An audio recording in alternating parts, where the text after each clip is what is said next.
Hello, everyone, and welcome to What's Your Mess? Mental, Emotional, Social Status of Life. I am your host, Tracey D. Armstrong, and we're back again today with another amazing guest. Now, remember, everyone, these guests are not just sharing stories, they're also sharing their experiences and their triumphs, and they're here to show their resilience of the things that they've overcome. So I'm gonna be quiet and get out of the way and let him introduce himself. Go ahead. I'm Thomas Moon. I'm a speaker and I was born with a disability. My current situation, I own my own business doing motivational speaking. I wrote my own book. I live on my own and I try and make my life as amazing as I can make it. That is so awesome. And like I know, like you said, you've written your own book, you're a professional speaker, you live on your own, you do all of these things there. So can you tell everyone, because I know it wasn't always like that. You didn't always have a book, you wasn't always a speaker. What did you go through? Let's tell everybody a little bit about your MESS. Okay, well, because of my disability, most people said I was stupid or was going nowhere in life. So, like, before I was adopted at 11, basically everyone told me that I was stupid, was going nowhere, just wouldn't give me a chance. So, when I was adopted, my new parents basically treated me like anyone else. They kind of let me go where I wanted to go, learn what I wanted to do, and everything. So I took it from there, and that's why I went to college. I owned my business. I moved out on my own. I just keep climbing the ladder and showing the people that they kind of were wrong to tell me that my life isn't gonna be nothing when I'm out here showing them that is better than probably their life is. And with all of that, because I heard you say, as I'm listening, I heard you say that, like, before you were adopted, first of all, you were 11 when you got adopted. And before Yes. that, people would, put you down, talk about you, tell you that you wouldn't be anything. How did Hmm. that affect you mentally? See, before, well, to say, I was a kid when I was told on this, so being a kid, you just kind of believe what you were told. You didn't really know no better. But deep inside, I knew something was wrong.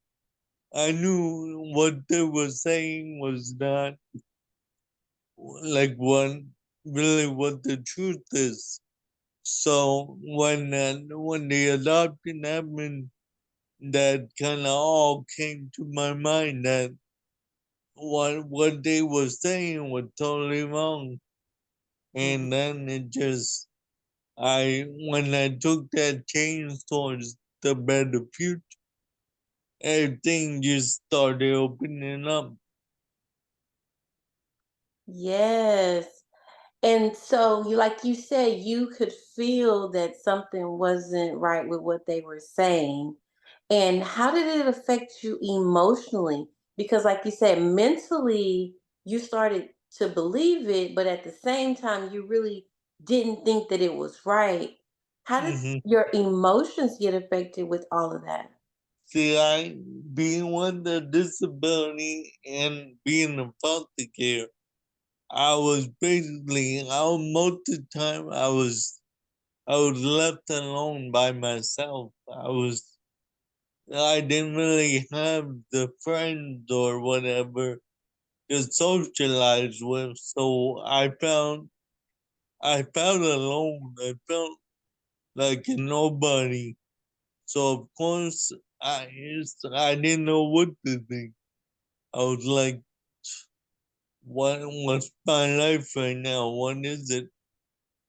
I just was going through day by day, just not knowing what was coming. Right. And like you said, you was in foster care, and so a lot of times you were left alone. And that kind of touches on the social aspect because emotionally you felt alone, and then Yes. socially you were kind of left by yourself a lot of the times. Hmm. Now, with all of that, up until the time that you got adopted, like how did it affect like your status of living? Like were you always by yourself, or were you around other people? Were they able to, like, embrace you, or was it none of that at all? Yeah, most saying maybe 80% to 90% of the time I was alone by myself watching TV or just stuck in the corner in my room doing nothing. Then the other kind of 15-20%, I was out there trying to socialize with the other kids in the bathroom and try and like talk to them or whatever. Sometimes they talked to me, sometimes they didn't. It kind of was a random situation. Hmm. I didn't know. You really didn't know if they were gonna talk to me or not. So I figured why not take the chance. Mm, that's true. That's a great point. Like if it was random, like they might talk to me, they might not. Why even bother to even try?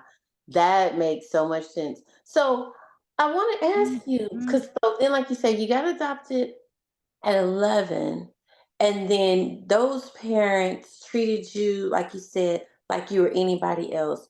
Talk about that turn in your life.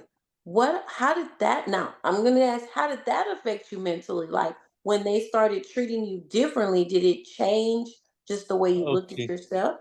I'm gonna say two things, but the way I felt, I describe it as it was like floating on cloud nine. It was the greatest thing that could have happened to me in life. But the story when we do what they used to do in foster care, when people look into adopt, and then the kids who wanted to be adopted, like they all met at a park and everything to meet each other. Hmm. And my current parents, they were there. Me and my half brother were getting out the car. I was in a walker then, so they were across the way at the picnic table, and I was going along walking. I would fall down and get back up again, keep going, fall down, just up and down, and the extent of what the parents said is that's what the determination, and they could see just everything in me. That's what made them adopt us. Yeah, Just that determination that no matter how many times I fell, I didn't give up. I just kept going. that's what I'm talking about. Like that determination, like no matter what, you was gonna keep going. And so, like you said, it was like floating on cloud nine. Now, how did you, like, okay, let's say for instance, if there's someone else out there that's going through a similar situation, where they feel that aloneness, and they feel that, that people don't, how people judge them. Hmm. How did you overcome all of that? Because yes, you got adopted, but you still had that stuff from the past. How did you get through it? I had to, I had a point in my mind that there was a brighter future ahead of me. So I wanted to learn. I wanted to do things like go to college, be a business owner, live on my own. So it was difficult to get there, but in my mind, I was telling myself continuously, I was going to make this happen no matter how many times I have to hit the brick wall. I'm going to get through it to the other side. Yes. And that is all. And that just had to really come from within too. Like, you Yes, had Sandra. to have that determination that that is what you wanted to do. And Yes. so I'm wondering though, because like I'm thinking about my audience, and I'm thinking about people who might be wondering, okay, I hear you, Thomas. I hear you say you had that determination. But like, I'm just wondering, do you know, like, where did that determination actually come from? Like, was it just within you, or did you build it up, or did you do something to get it? And it might have been this kind of combination of being told that I was nothing, would do nothing, and then having the new parents just like be a like factor telling me I can do and just believing in me. Mhm. So I kind of it was both sides. I took from both sides and kind of pieced it together like the things in the past.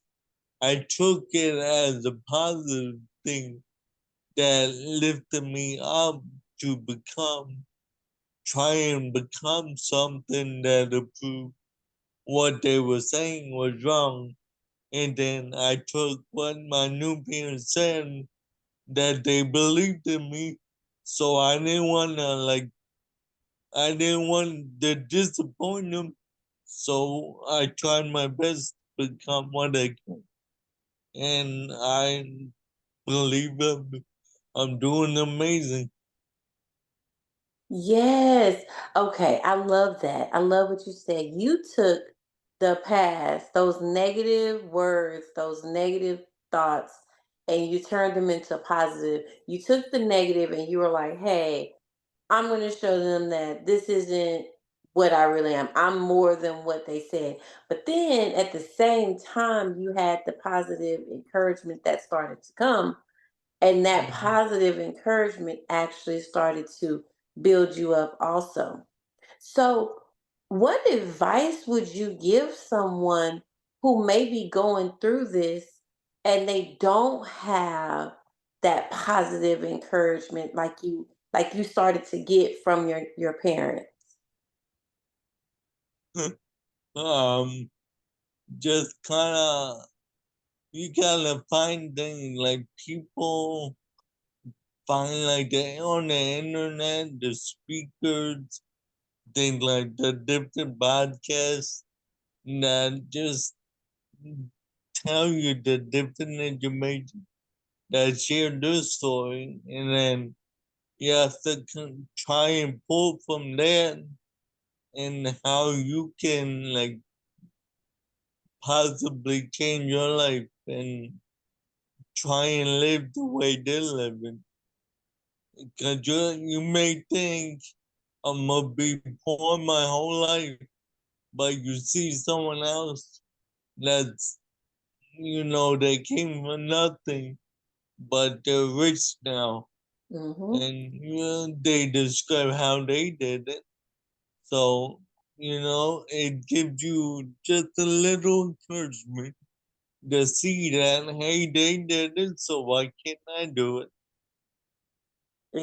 Exactly. Oh my God. That's what I'm like, yes. Because there are people out there that started from nothing and now they're, multimillionaires, billionaires.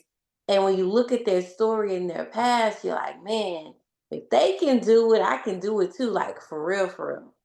Now, I do want to ask this because, like you say, you have a business now. You have a business, you have a book. What can people do if they wanted to connect with you or if they wanted to like get more, information from you on how you did it and how you were able to get out? Okay, if you go to my website, which is www.disabilityspeaker.org, and a lot of my info's on there, and my contact info's on there at the end. But also the link to my book is on there. So you can go get my book, and that tells you a lot more than what's on the website. It tells more in depth about how, like, things I went through, and then I describe ways that how you can do the same thing. And what's the name of your book again? The book is called The Squeaky Witcher. That's what I thought. And I'm gonna have all of that. And I love that title. That's why I was laughing. I'm laughing because I love that See, title. Like, see, yeah, what got me with that name, it's not just that the squeaky whale gets the grease, because you gotta squeak your wheels to make things happen. But when I was in my walker, I used to help serve at church. And what we do is we present down the aisle, and the whole way down the aisle, my wheels on the walker would squeak. So everyone at the church would stare at me with the craziest look in their face, like what's going on.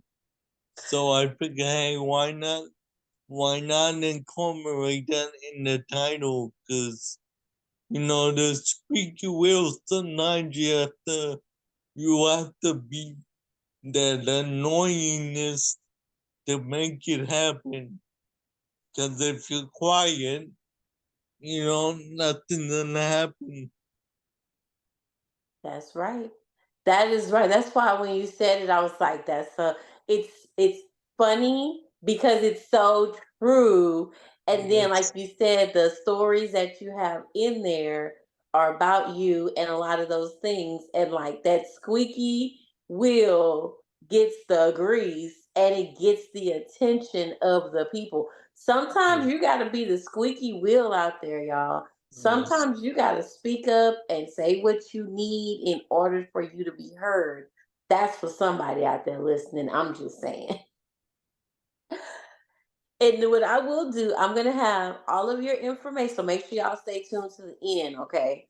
I'll have all of the information, the link to the website, the link for the book. So make sure y'all go and purchase and support.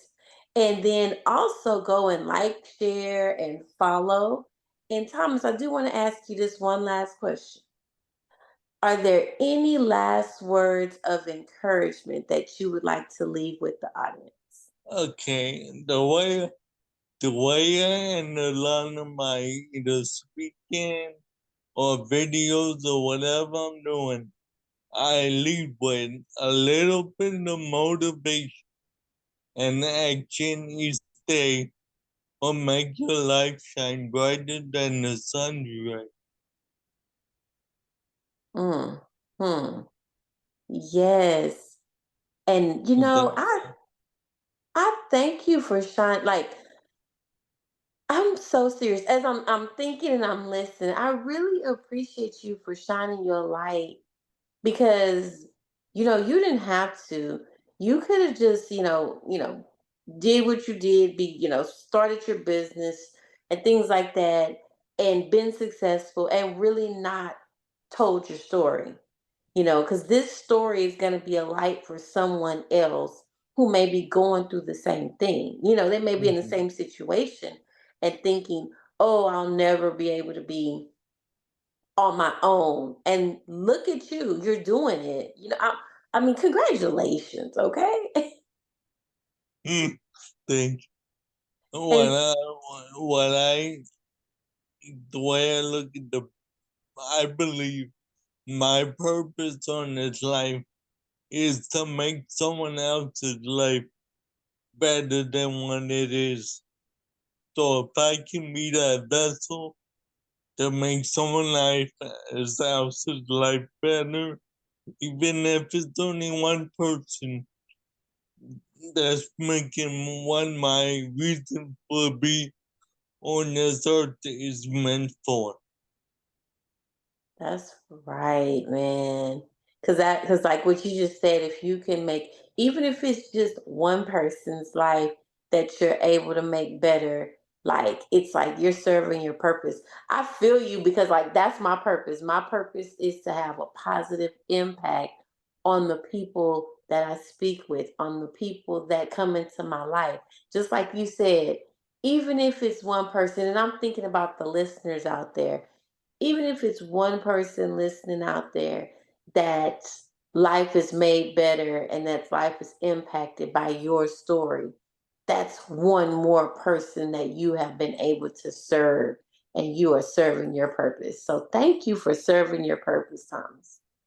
Like, So as we wrap up, everybody, thank you all for listening. Thank you, Mr. Thomas Moon, for sharing. And we're going to wrap up another episode of What's Your Mess.